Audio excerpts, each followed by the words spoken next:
আজকে গুরুত্বপূর্ণ কিছু শব্দার্থ দেখাবো মাই ডিয়ার অডিয়েন্স। ৮১ থেকে ১০০। তো ৮১ নম্বর ছিল জুলমাত মানে অন্ধকার। জুলমাত মানে অন্ধকার। জুলমাত মানে অন্ধকার। ৮২ নম্বর তক্ষক মানে বিষধর সাপ। তক্ষক মানে বিষধর সাপ, এটি গুরুত্বপূর্ণ। তক্ষক মানে বিষধর সাপ। ৮৩ তন্তুল। তন্তুল মানে চাল। তামরস মানে পদ্মফুল। তাম্বুল মানে পান। তিমির কুন্তলা মানে রাত্রি।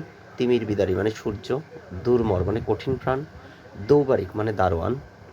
দৌবারিক মানে দারোয়ান। ধীমান মানে জ্ঞানী। ধীবর মানে মৎস্যজীবী বা জেলে। নিপ দন্তন্য দীর্ঘই প কদম। নীর মানে পানি। নীর মানে বাসা, একটা র আর একটা ডয়বিন্দুর র। পাঞ্চ মানে কাঁঠাল। পরভিত মানে কাক। পরভিত একটা খণ্ডত আর একটা শুধুত। পরভিত মানে কাক আর পরভিত মানে কোকিল। শুধুত হলে কোকিল, খণ্ডত হলে কাক। পল্লল মানে ডোবা। পরশ মানে পরশু। পঞ্চস্বর মানে কোকিলের সুর লহরী। পাথার মানে সমুদ্র। খুব গুরুত্বপূর্ণ, পাথার মানে সমুদ্র। Thank you audience.